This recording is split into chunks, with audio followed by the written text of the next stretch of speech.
Hi, welcome to Make This Bar. I'm Akshata.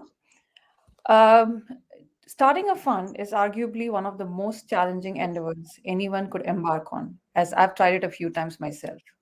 Our esteemed guest today has impressively defied these odds by establishing a staggering $2 billion AUM fund. It's a truly remarkable feat, testifying to his financial acumen and his resilience in the world of finance. Founded in 2007, Palatine is a real estate investment firm that has made over 100 investments since inception. Alex Hurst founded Palatine and is responsible for overseeing investment activity and strategic direction of the firm. Prior to the fund, Alex ran an internet company and graduated from the very esteemed University of Pennsylvania School of Design. Welcome, Alex. Thanks, Akash. Good to see you. So, Alex, let's jump on the questions and tell me about the moment when you first got the idea of starting this fund and what inspired you to start a fund. Sure. Before we get started, just want to make a couple corrections. So we bought $2 billion of real estate. We have not raised $2 billion of equity. So I just want the stats to be right here. We've invested about 700 million of equity into about $2 billion of real estate. And Mhm. I graduated from UPenn.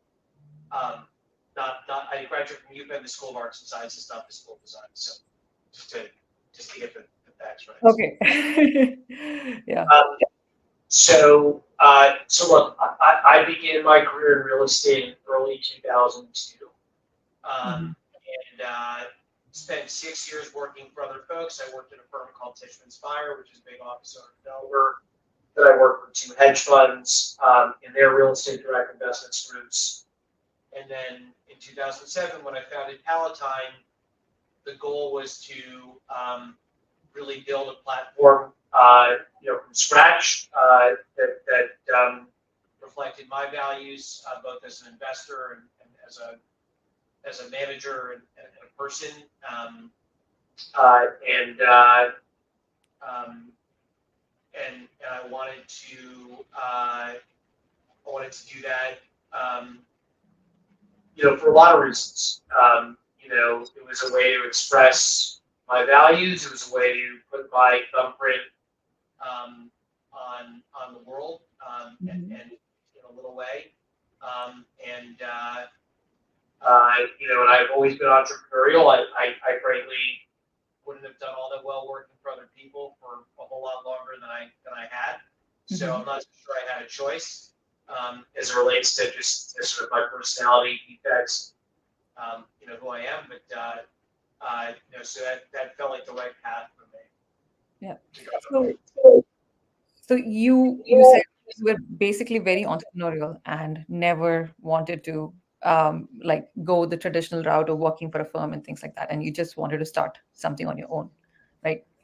That's awesome. So, tell us what are the major challenges that you face initially? Like, obviously, like one day you wake up and you say you're going to you start this fund, right? And it was probably not have been easy to raise capital or people taking you seriously.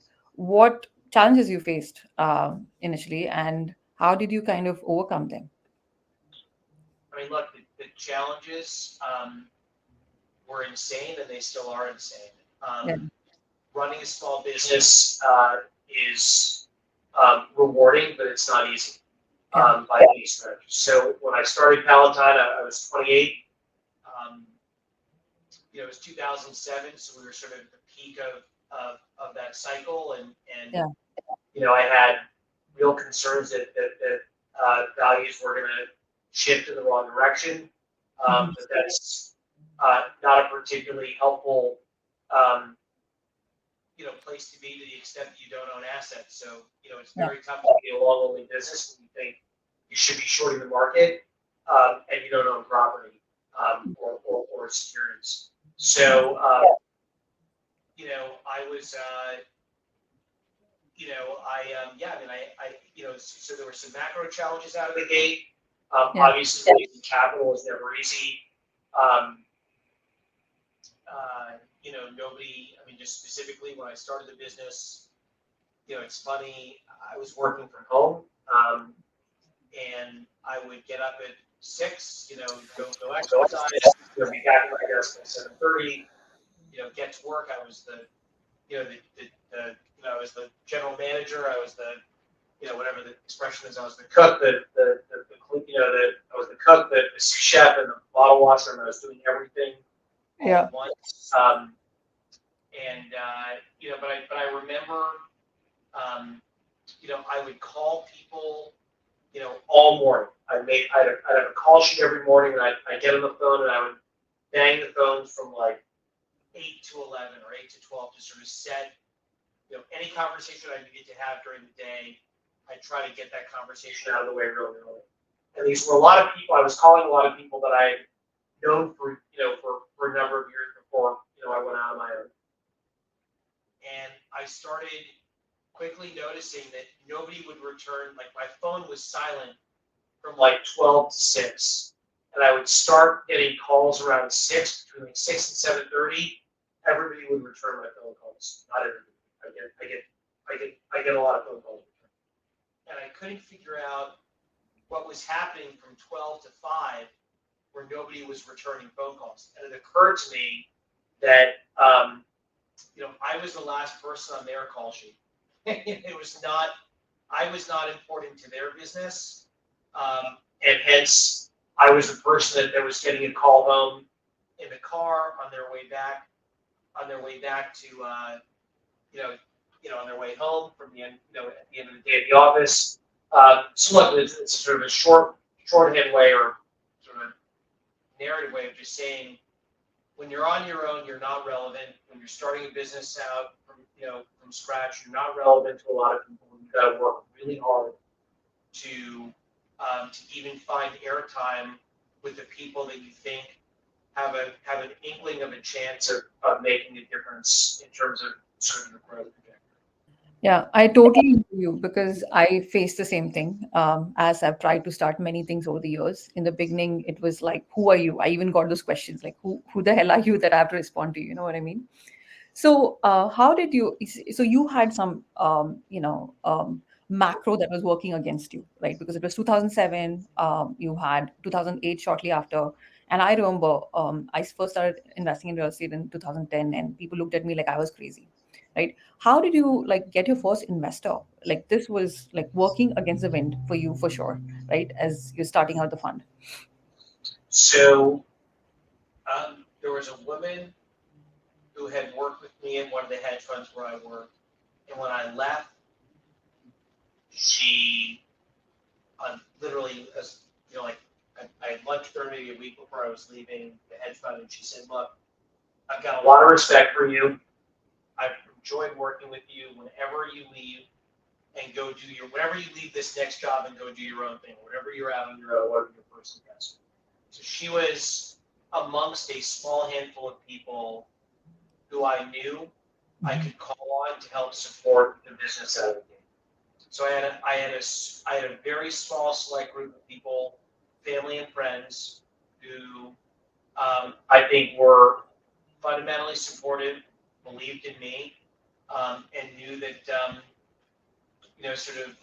had the right internal compass to sort of stay out of trouble and ideally make them a little more. Yeah. So, how, what is like the most satisfying moment? I mean, you've been doing this for like quite a long time, like almost more than 2 decades now. But what is like the satisfying moment of the business for you? I love, so I'd say acutely satisfying moments in investing are really hard to come by. Hmm. Um, so, everything takes a long time.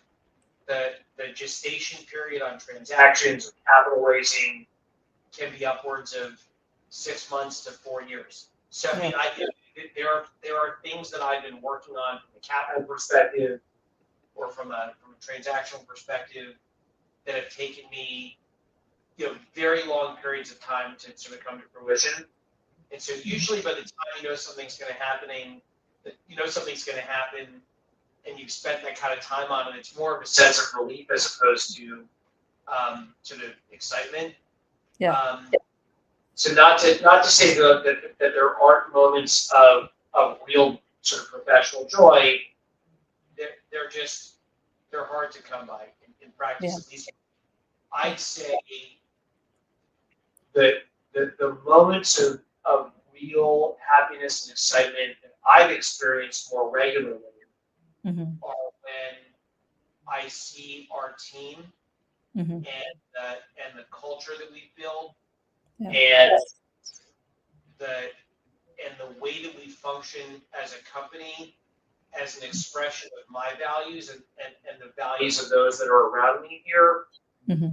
um, sort of play themselves out, that's when I feel really satisfied and happy with what we've done. That's awesome. So obviously you spoke about like 4 year cycle of a capital raise, right? Which is very hard. And I've gone through some of this myself. So how do you handle like adversity and doubt? I mean, I've had moments where I felt like, oh my God, I'm just gonna fall down from here. So how do you do that? How do you handle it? Look, I think I'm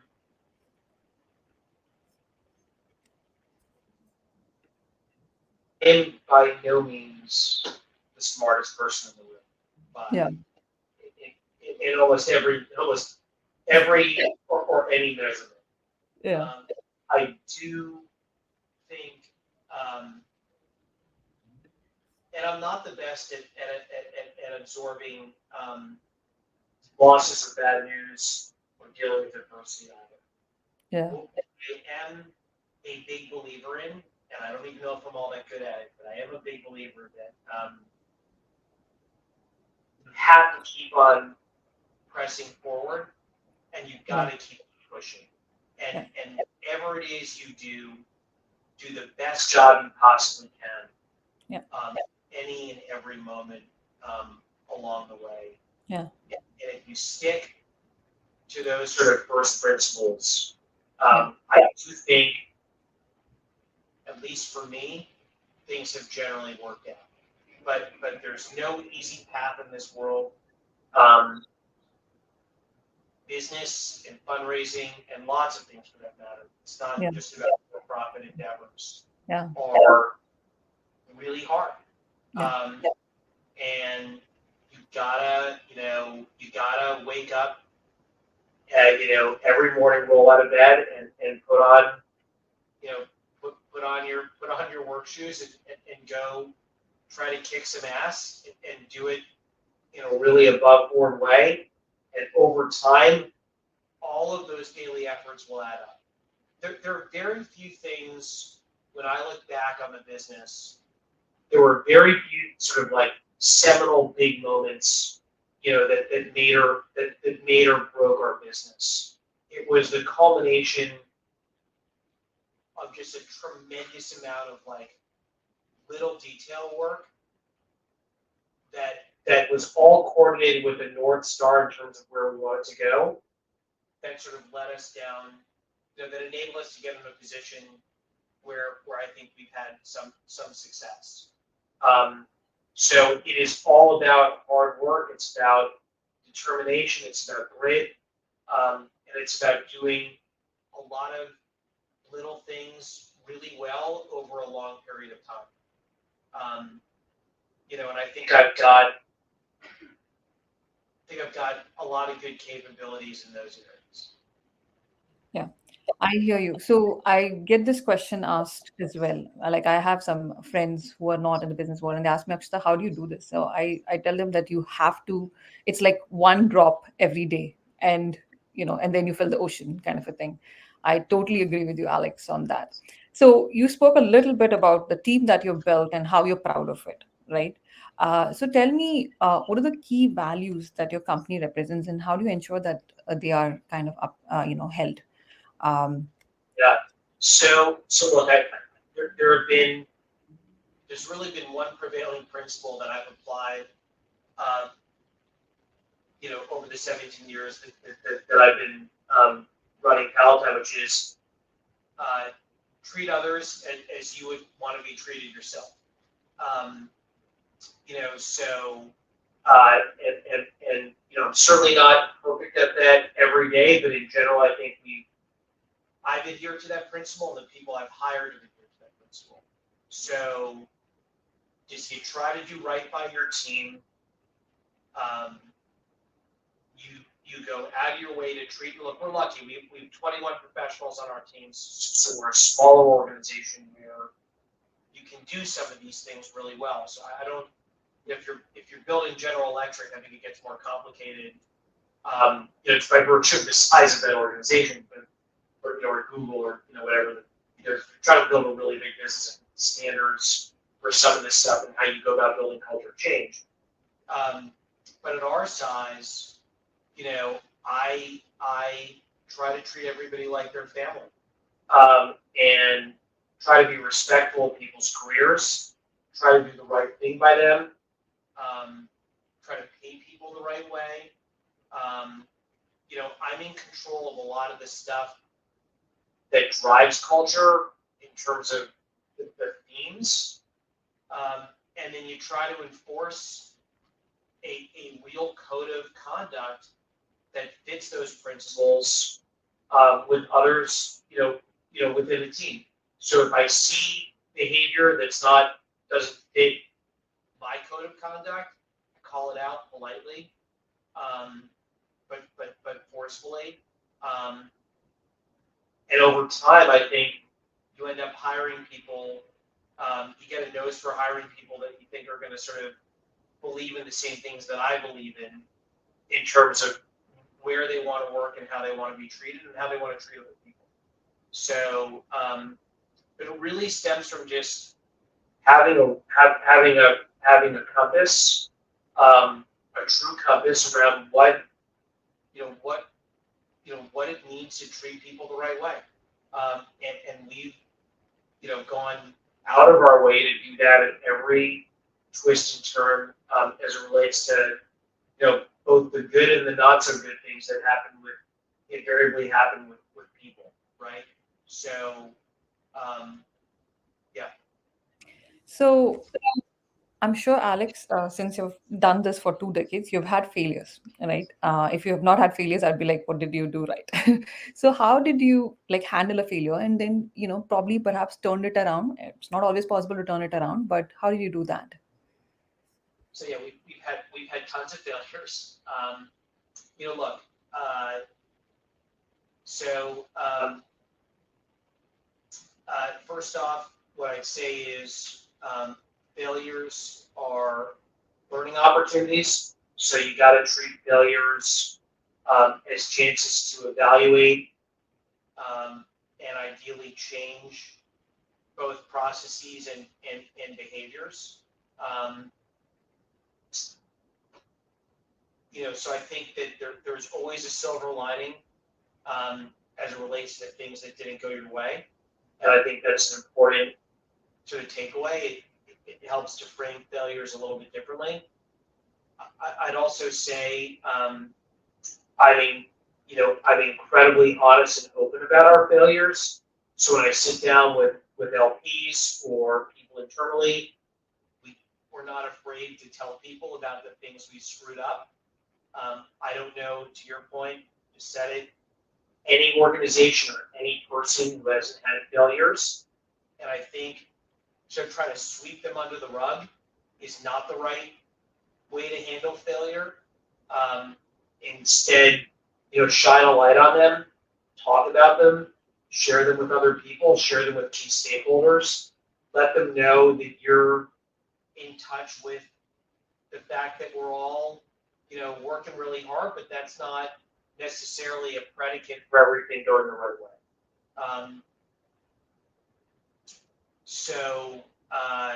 Yeah, but look, when things don't go well, you got to try to dissect in an open, sort of an objective manner what's on you and what's on the market. I never deflect blame. I tell all of our LPs I'm ultimately responsible for what happens here, and I don't like casting blame on things that I can't control. There invariably are always things that we did or didn't do that exacerbated a problem that was also sort of related to things that we weren't in control And I think it's important to be honest about that. I know a lot of people, it's actually something that I look for when I talk to prospective partners or employees. When folks blame exogenous factors consistently, that's never a good thing. I don't want to hire somebody who bears the burden of like the world either, but I do think it's really important to acknowledge your role in what did or didn't go well, and to be thoughtful about that stuff, and honest about it. So I can't agree more, especially in your business, right? Where you have to like evaluate things very closely. So since you're running a fund, right? And we spoke about failures a little bit. How do you handle risks? Because risk is very closely tied to running a fund, right? Because you're dealing with people's money, you have LPs that you have to respond to, and things of that sort.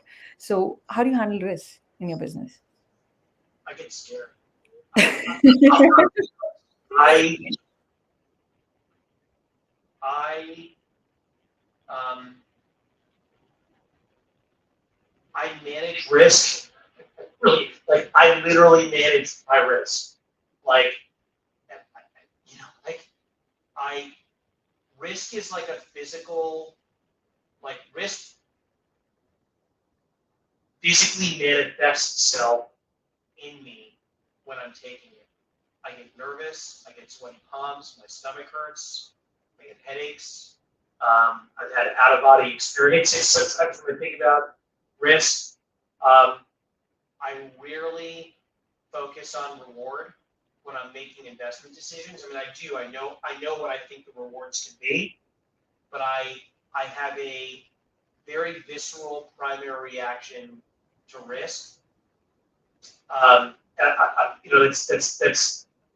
It's not my answer to your question, but I just want to share that like risk is like a very physical experience for me, as it The relates to reason I asked this question was because I know I've seen a lot of fund managers, right? So in my career, and I feel like first thing that I want to look at when I see fund managers is that are they thinking about risk first? And people who have your reaction are exactly the kind of people you want to put money into. I would say. I mean, I really do. Like, I really, and I have a tough time sleeping. Like, I feel it, and it impacts me physically, intellectually, and that far outweighs the reward sort of potential proposition of what we do. Um, I get really nervous, and that's a physical reaction to the things that I'm trying to decide whether we do or don't do. So now, but moving beyond that, look,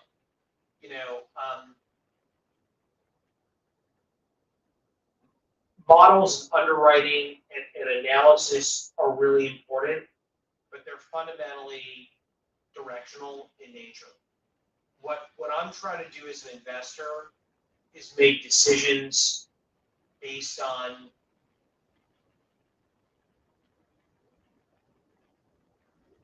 25,000 foot, and this is my job in the pros. There are other people that are like really heavily into the underwriting. They're figuring out what the insurance costs and what our real estate tax reassessments look like and what the physical needs are of a property and whether the rents are 100, $800 and $803 versus $807, and so there are people who are really in the weeds in our business.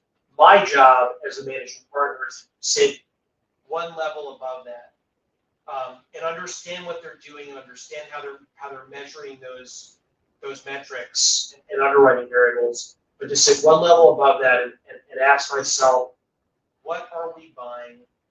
How does it fit into the broader macro narrative? And that macro narrative, has lots of implications. It could be connotations. It could be a geographical narrative. It could be an economic narrative. It could be a sort of a strategic sleep narrative. Do we think this asset class is going to continue to accrete? Um, and then how does it compare to the broader opportunity set of prospective investments that we've seen? And that's where I get really in the weeds. I want to understand why our team thinks this deal has the best structural and economic characteristics to outperform relative to a broader opportunity set of prospective investments that we know really well. And, you know, and what that all means is that I'm looking for the third standard deviation opportunity, if you will. And we do a lot of measurement, and we built out some really sophisticated systems to quantify that.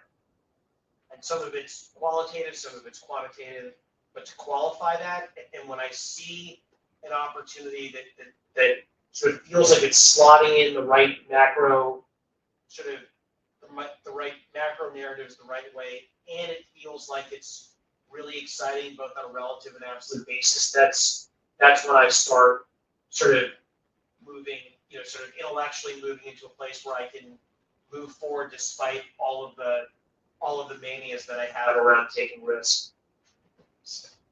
Totally hear you. And your palm sweating, I feel the same occasionally. So anyways, so you spoke about, how you built intellectual systems right now. So how has your business evolved in 2 decades? And obviously the fund size, the AUM has grown quite a bit, right? So how would you say like the evolution has occurred within what you're doing? I mean, so look, we you know, that's a question that's got a lot of different ways to answer. I mean, look, I've always felt that we were in the business of building a business that was geared around investing in real estate. That's very different than remaining sort of steadfastly focused on being a deal shop. So we've invested in software systems, we've invested in CRMs, we have a team of people offshore that are doing data entry work for us to help create some of those perspectives that I talked about earlier. Um, we we're prodigious about capturing information that the market's going to give us for free. Like, and all of those things, building out all of those systems and ways of sort of understanding our universe take time.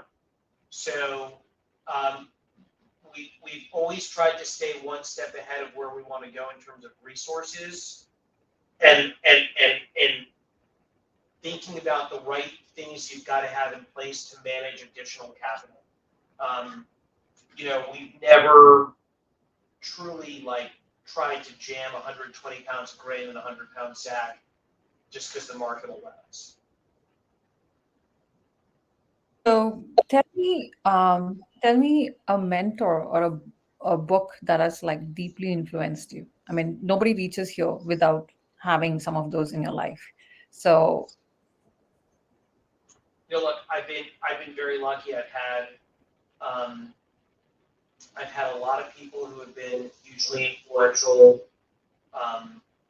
sort of, you know, provide all sorts of great guidance throughout my career and my life. Also just, I was lucky enough. I had the privilege of having access to amazing education. I've got, I think about mentors in sort of different groups. I've got, you've got parents and people who are related to who have always, my dad and my mother have been great mentors in different ways. I've got professional mentors, people that I work with throughout the years who, I build relationships with, who care about me. I mean, just yesterday I called my first boss and asked him a question, and he took 20 minutes out of his day to give me his perspective on something that was hugely helpful to me.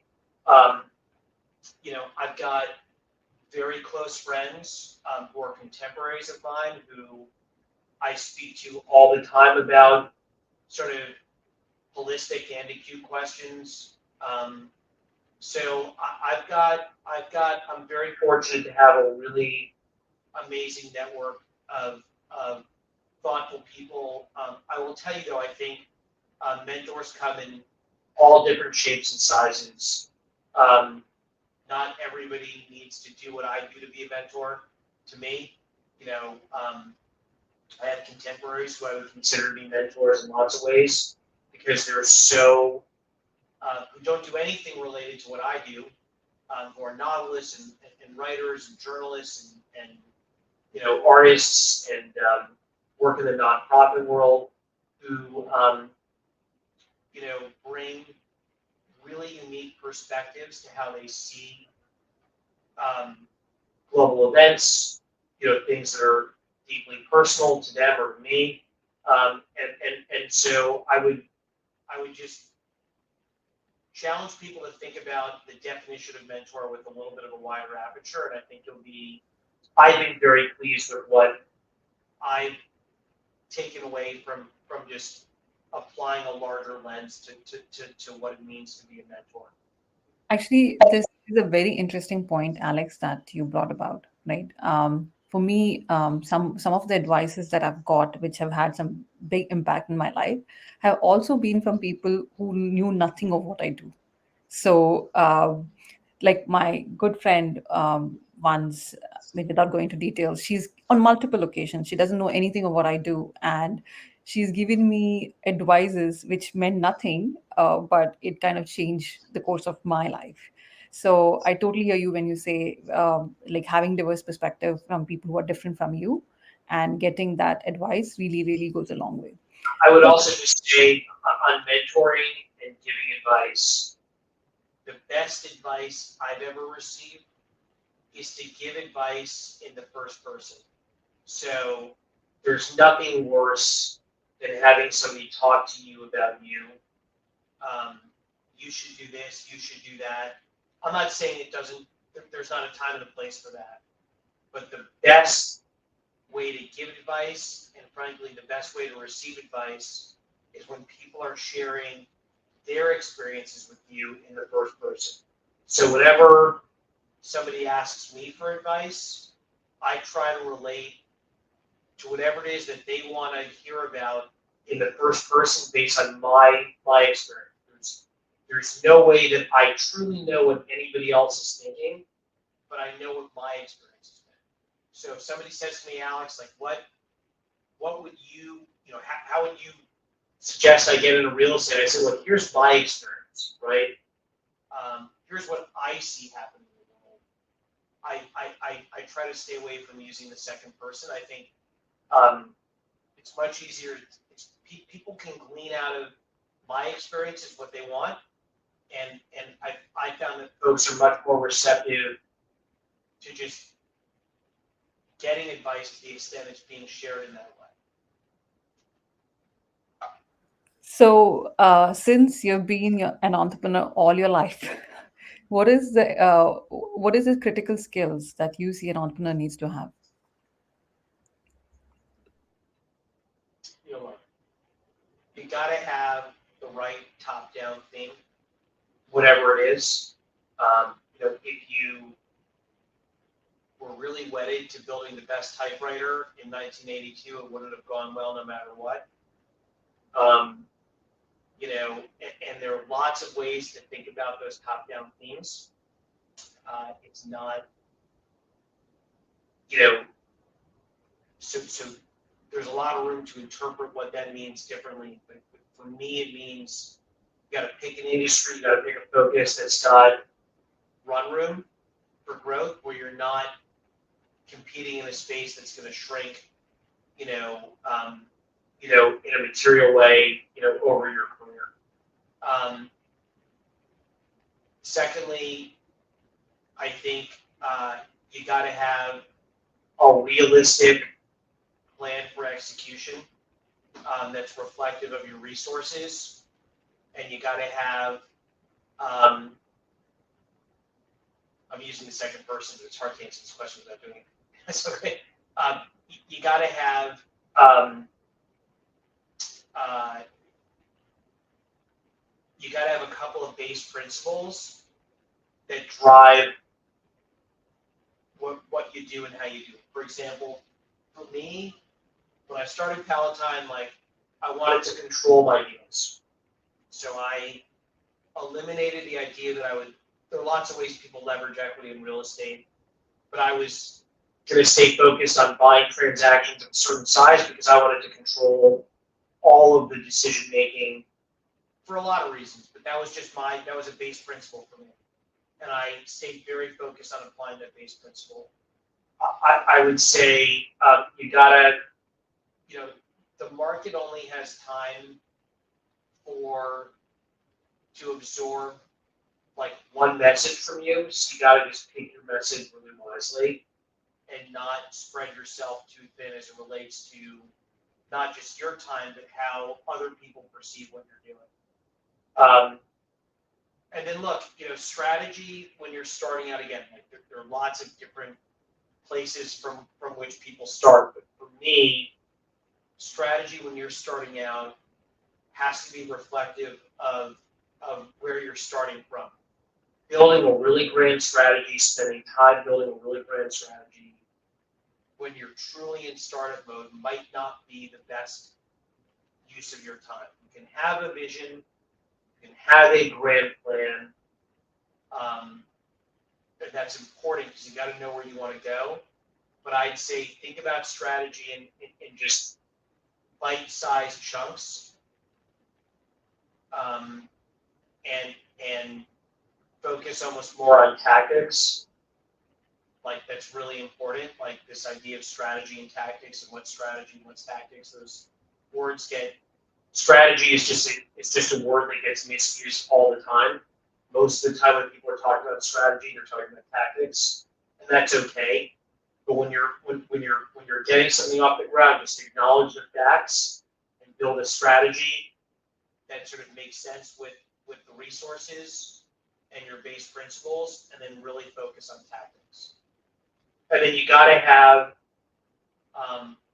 give yourself the run room to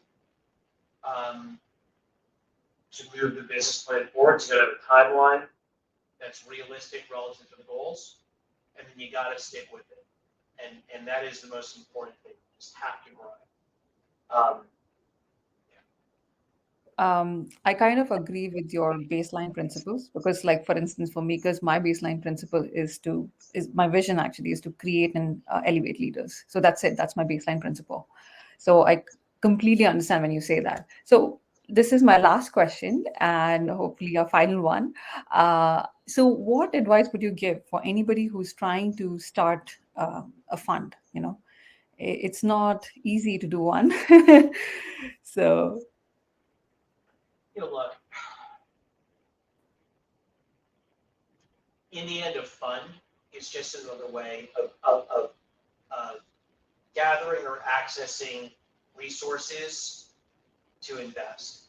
There are a lot of ways to gather or access resources to invest. A fund may or may not be the right one for you.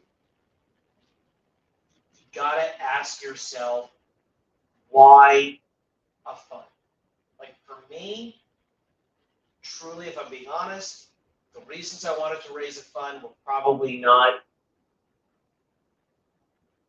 purely business driven. There was some other stuff for me that was important in proving that I could sort of gather resources from a certain sort of audience. It was certainly not the most profitable decision, but it was holistically important to me. I would say anybody who wants to start a fund, just understand why that's your chosen path to access resources and look at the alternatives, because it's not the only way to be an investor.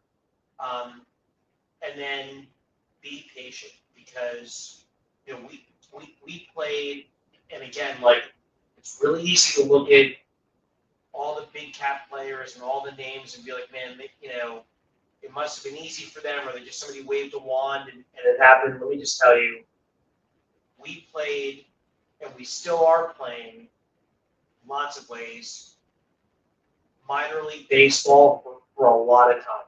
Like, just like we were stuck. The bus broke down between Raleigh and Louisville on more occasions than I care to admit. We played a lot of away games. We're still playing away games. It's not easy. Um, and we built up muscle memory organizationally over a lot of small funds to get to where we are. Um, and there were huge loss leaders involved in that process. Uh, it ended up being the right path for us for a lot of reasons, but just yeah, like scale is a hard earned result that we haven't reached yet. Um, and it's a little bit elusive. At least at this point in my career, it feels that way. Um, it's an elusive concept in lots of ways, but man, like we put in our time. So don't get enamored with looking at all the big funds, the big names, and you know every big fund started off small, and it's a process, and you got to be willing to invest in that process. Uh, I can't agree more, Alex, because I feel like one should not start a fund because everybody else is doing it. It is very hard to manage somebody else's capital, and it's extremely difficult to do what you do. So, unless you really want to get into it, I don't think one should sign up for yeah, it. just understand why you want to get into it. It's because everybody else is doing it, or it looks like it's easy, or it'd be really nice to have capital. You can call when you want, but there are there are huge drawbacks. Like the systems, the reporting. I mean, just the regulatory component. It's not what it seems. You gotta understand the pluses and the minuses, and there are other models for making smart investments besides running a fund. And you gotta understand what the options are, and really truly assess what your motivations might be. Um, and if having gone through all those things, you come out that a fund is the right thing to do. Again, depending on what your starting point is. If you're a managing director of Blackstone, starting a fund may look a lot different than Alex Hurst at 28. Sort of working from his 600-foot studio apartment in New York. So, again, like I recognize this is not a universal comment, but just understand that it's a heavy, heavy investment that takes lots of time to to partially monetize it as. Totally agreed. So, this was our time, Alex Hurst. I really learned a lot from you, I have to say, and you're very humble. So, this was great. And thank you for being on Maker's Bar. And I will now end the podcast.